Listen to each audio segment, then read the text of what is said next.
Halo Cikos, apa kabar semua? Semoga kita semua dalam kondisi baik-baik aja, tanpa kekurangan suatu apapun, dan yang pastinya selalu dalam lindungan Tuhan yang Maha Kuasa. Ketemu lagi di channel aku, channelnya Sakitri KWS, Wong Deso Sobo Spanyol.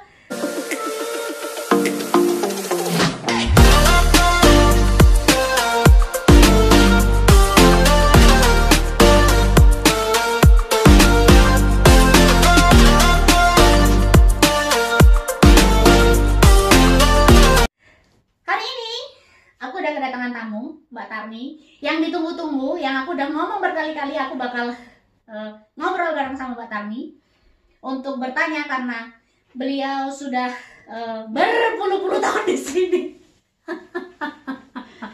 Lebay ya? Enggak juga ya. Oke, jadi enggak salah tuh. Apa? Kedatangan tamu kan ya, ente yang pertama. Maksudnya kedatangan tamu di channel aku. Aduh, kayaknya perlu dikoreksi sedikit kata-katanya. Oke. Ini di rumahnya Mbak Tarmi ya, BTW. Begitu. Jadi aku sudah merangkum beberapa pertanyaan yang mungkin teman-teman mau tahu di sini. Dan mungkin Mbak Tarmi bisa sharing sama kita mengenai beberapa hal gitu yang aku mungkin nggak tahu juga. Gitu. Jadi aku hanya mau bertanya-tanya sama Mbak Tarmi ya, obrolan ya. Ini obrolan santai dengan Mbak Tarmi, tapi semoga aja bisa memberikan informasi buat teman-teman ya yang membutuhkan informasi ini. Begitu. Jadi Mbak Tarmi udah berapa lama sih di sini? Di Spanyol ya? Aku mulai masuk Spanyol tahun 99 Mayu.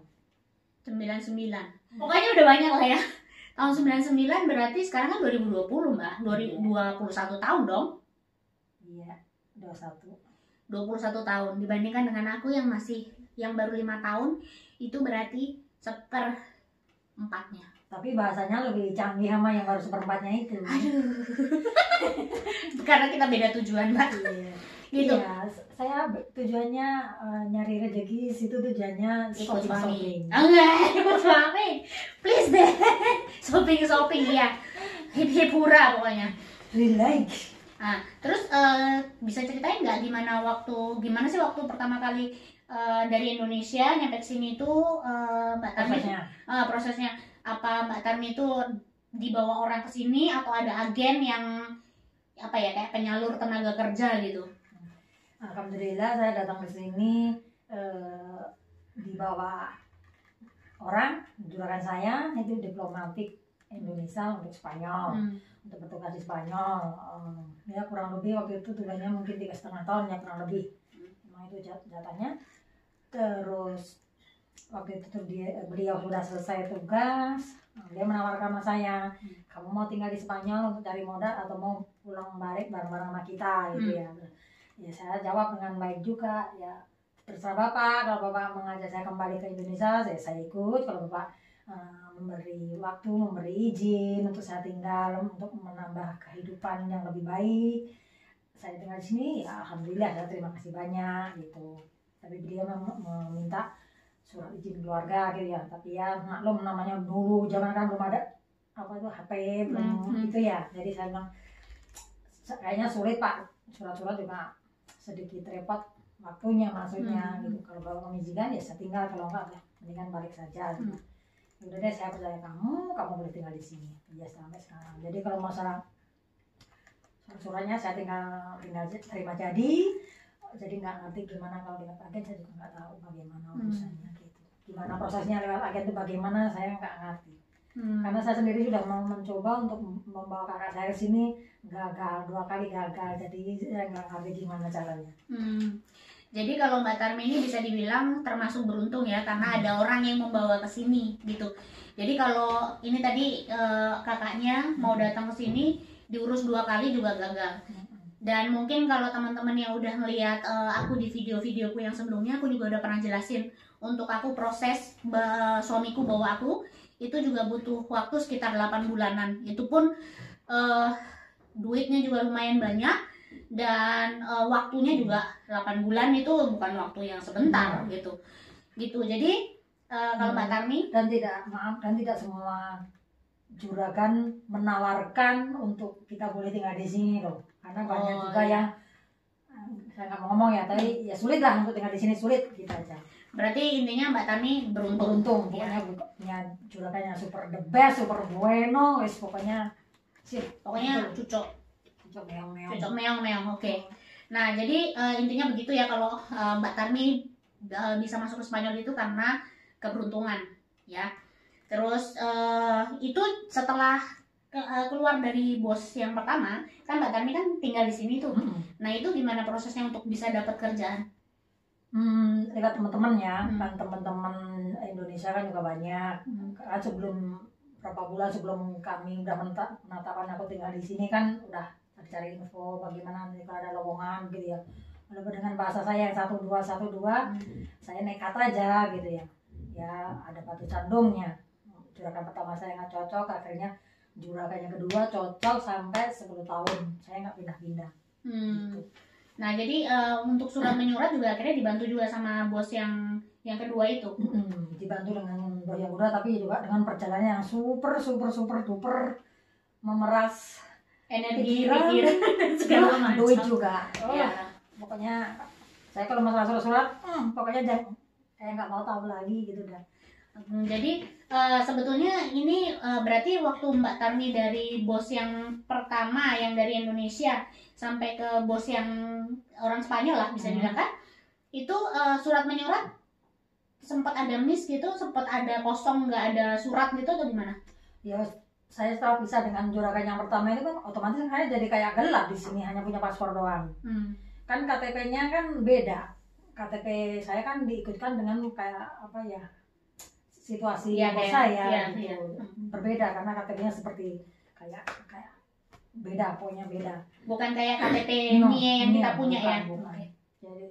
Jadi harus kita ngurus dari nol, dari harus berapa tahun kita udah di sini, padronamento terutama, terus harus pakai antecedentes penales segala, terus macam-macam pokoknya.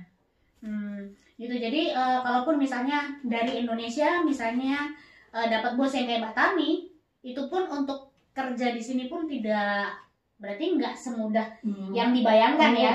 Jadi sempat gelap juga ya. Saya gelap lama karena saya udah pisah sama juragan itu tahun 2003 sampai tahun 2006 saya baru bisa pulang. Berarti 3 tahun lah. 3 tahun ya, itu prosesnya kan lama. Tapi kan sebelumnya dari 99 saya. Iya. 99 sampai 2006 saya nggak pulang. Lumayan banget. Lumayan lagi. Tapi ya demi semua, demi masa depan lah intinya. Jadi ya pokoknya ya rata-rata apa ya, teman-teman kita yang di sini tuh rata-rata berjuang untuk semuanya lah gitu. Jadi nggak untuk diri sendiri. Iya. Setiap orang yang masuk ke sini itu pasti punya cerita. Intinya. Punya macam-macam ceritanya. Gitu. Terus gimana Mbak waktu mulai dari datang dari Indonesia sampai mungkin waktu kerja sama bosnya yang pertama nggak ada masalah ya karena bahasanya bahasa Indonesia. Mungkin adaptasinya ya mungkin adaptasi lingkungan, makanan gitu. Itu gimana Mbak waktu adaptasi pas yang pertama kali datang? Ya sulit sih, cuma ya saya mah apa ya, bahasa satu-satu aja lah. Karena kebetulan yang bos yang kedua itu anaknya kecil, jadi saya belajarnya langsung dari anak itu langsung. Jadi dia ngomong apa, makanya saya nggak punya grammar, ngomong ilmunya cuma ilmu comot aja. Jadi mau diferente dengan sampean. Jadi kalau dibilang mungkin kesimpulannya adalah, ini kalau aku simpulin ya, nanti koreksi kalau aku salah. Jadi Mbak Tarmi baru benar-benar beradaptasi dan apa ya, lingkungan Spanyol dengan situasi dan segala macam itu setelah sama bos yang kedua. Itu mau nggak mau harus gitu. Jadi kalau sama bos yang pertama mah nggak ada masalah lah. Sama orang Indonesia kita ngomongnya gitu. Jadi kalau misalnya kayak adaptasi makanan, cuaca gitu gimana? Udah mulai aktif, udah mulai normal, udah mulai biasa ya kan. Udah di sini kan maksudnya udah bisa dari juragan udah 3 tahunan lebih. Jadi kan ya pokoknya udah nggak ada masalah lah ya. Masalah makanan dah apa aja dah masuk kecuali daging sama karena saya nggak makan daging gitu aja. Pokoknya makan aja saya makan. Jadi sebetulnya enaknya Mbak Tarmi pada saat itu kan di Madrid ya. Jadi banyak teman, banyak komunitas Indonesia, banyak orang-orang Indonesia teman yang bisa bantu, yang bisa ya nyari-nyari informasi gitu. Nggak kayak aku yang pada saat datang ke sini itu langsung ke desa, dan orang Indonesianya pada saat itu pertama kali aku ketemunya Mbak Tarmi. Itu doang yang aku kenal pertama. Itu aja nggak bisa setiap hari ketemu. Nah itu dia, karena Mbak Tarmi sibuk. Iya, aduh kasihan. Gitu, terus kayak budaya apa segala macam gitu udah adaptasi juga pada saat sama bos yang kedua ya. Iya. Gitu, terus dari pertama kali datang ke Indonesia, dari Indonesia sampai ke Spanyol, itu sampai Mbak Tarmi bisa beradaptasi semuanya tuh kira-kira butuh waktu lama atau? Enggak juga sih. Ya bisa, ya tergantung lah ya. Bisa dibilang lama, bisa enggak. Ya kayak berjalan dengan waktu lah gitu. Pas pertama-tamanya sini ya kayak Nora Parno gitu lah. Yang karena kan aku pas datang ke sini kan bulan Mei ya, jadi kan udah ada panas matahari ya. Nah sini kan udah pada seneng, kita mah pakai payung, jadi orang pada lihat-lihat sih ya, kita mah cuek bebek. Kita nggak mau kepanasan, kan lucu. Iya. Wirana pakai payung kan lucu. Iya.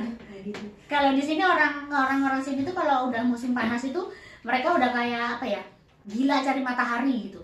Justru gimana caranya dibuka semuanya lah, istilahnya kalau bisa pakai baju yang seminim mungkin gitu.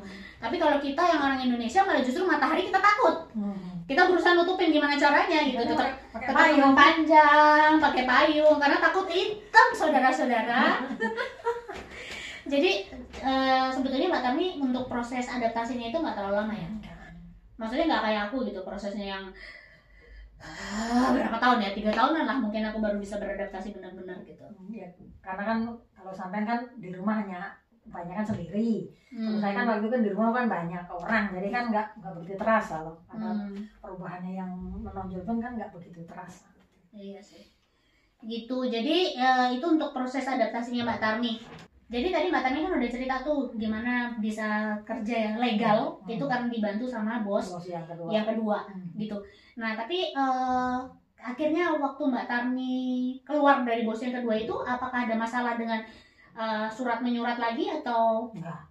Udah nggak ada masalah? Enggak, karena begitu saya pisah dengan bos yang kedua ini, saya proses KTP saya udah yang 5 tahun. Oke. Jadi udah gampang. Nah saya bertahan, karena kan biasanya tahun pertama setahun, 2 tahun, baru ke 5 tahun. Yang 5 tahunnya saya pisah, karena kan saya nikah. Tadinya juga kami juga pengen tinggal di Madrid, cuma kan nggak ngerti suami mau kerja apa kan masih bingung, jadi masih bimbang gitu. Tapi akhirnya suami pindah ke daerah Cantabria, mau nggak mau saya juga pisah. Suratan yang kedua. Jadi untuk sekedar informasi, untuk Mbak Tarmi ini dia visanya itu berarti semacam apa ya kalau aku jelasin ya, visa tinggal tapi yang karena kontrak kerja gitu. Jadi di sini tuh ada banyak jenis visa. Nah kalau untuk yang Mbak Tarmi sendiri ini, itu dia apa ya, KTP-nya itu yang pertama itu 1 tahun, terus yang kedua 2 tahun, 2 tahun, ketiga 2 terus tahun. yang ketiga 2 tahun, setelah itu baru yang keempat baru bisa 5 tahun. Nah setelah 5 tahun itu biasanya untuk memperpanjang itu sudah nggak butuh kontrak kerja. Tapi mulai dari yang 1 tahun pertama, terus yang 2 tahun pertama sama 2 tahun kedua itu biasanya masih butuh kontrak kerja. Maka dari itu terkadang ada juga orang yang di sini, aku juga pernah dengar cerita kalau dia udah punya kontrak kerja, dia udah punya KTP, tapi dia berhenti di 2 tahun pertama. Itu juga untuk kalau dia nggak dapat kontrak kerja yang baru, sulit. Itu dia ya untuk memperpanjang itu susah. Sama satu lagi, jangan sampai ada urusan sama pajak. Oh iya. Kalau ada urusan sama pajak itu juga untuk kita perpanjang KTP itu juga susah gitu. Jadi bisa dibilang gampang-gampang susah gitu. Jadi kalau yang penting menurut prosedur yang mereka kasih harus begini-begini itu gampang. Tapi kalau ada itu ya kita kesulitan sendiri. Iya, jadi aturan di sini itu bisa dibilang strict ya. Orang Indonesia yang punya pasangan orang sini pun itu juga nggak semudah yang kita bayangkan gitu. Ada juga teman gitu ya yang dia menikah orang sini tapi menikahnya itu bukan menikah gitu. Kayak kalau di Indonesia mungkin kayak nikah siri. Iya, kalau iya semacam. Iya. Jadi kayak semacam nikah siri gitulah ya. Mungkin kalau di Islam ya. itu juga agak susah juga untuk bikin surat-suratnya gitu. Cerita teman-teman sih begitu, banyak yang kejadian seperti itu gitu. Jadi itu sekilas tentang cerita visa. Ngalor ngidul nggak apa-apa ya.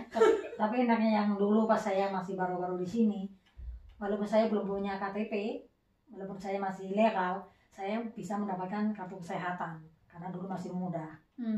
Lain dengan sekarang kan susah. Untuk mendapatkan kartu kesehatan kan harus ada KTP segala sekarang. Oh enggak.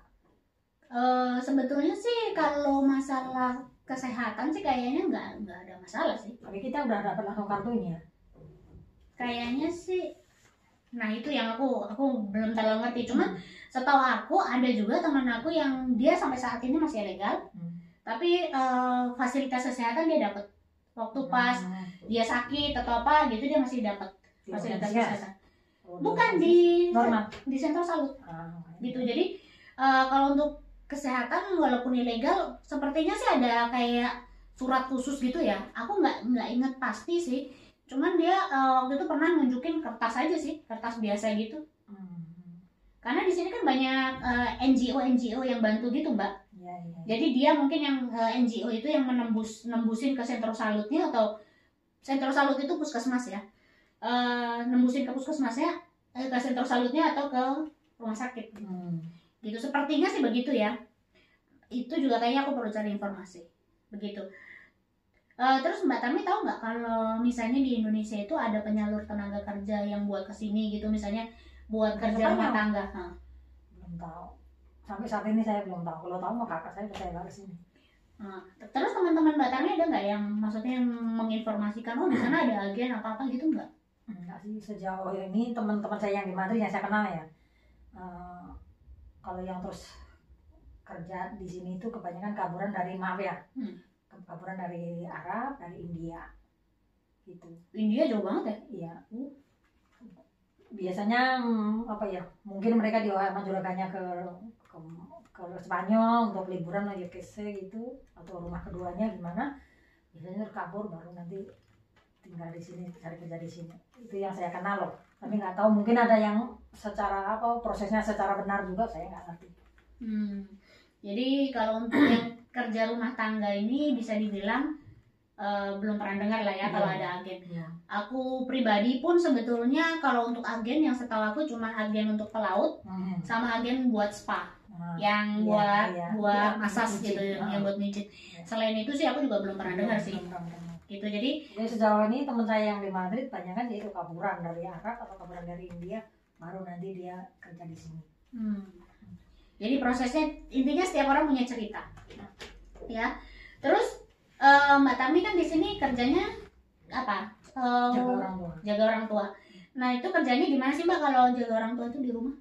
Terus kalau yang saya kerjain sih semua ya bisa rumah juga, orang tua juga, cuma ya. Sekarang ini saya jaga cuma tinggal satu. Kalau duluan 2 orang, kakek sama nenek. Tapi kalau kakek udah ada yang jaga sendiri. Jadi saya ngurusin masalah apa itu, makanan, baju, rumah. Kalau yang cowok ngurusin belanja sama kakek. Jadi saya ngurusin nenek sama masalah rumah. Gitu. Jadi kalau bisa dibilang Mbak Tarmi ini bukan hanya jagain nenek, tapi juga kerjaan-kerjaan rumah, masak, terus bersihin rumah gitu ya, bersihin rumah, terus nyapu, ngepel, terus nyuci, ya kan? Gitu. Jadi kerjanya double, gajinya tapi satu. Kerja double. Gaji satu, kerjanya double apa triple gitu. Jadi nanti kita lanjut lagi tanya-tanyanya sama Mbak Tami. Sekian dulu video kali ini. Kalau kalian ada pertanyaan silahkan tinggalkan di kolom komentar. Kalau kalian suka dengan video ini silahkan like. Kalau misalnya kalian rasa ini perlu, silahkan di share ke teman-teman kalian. Dan jangan lupa subscribe. Sampai ketemu di video selanjutnya. Dadah.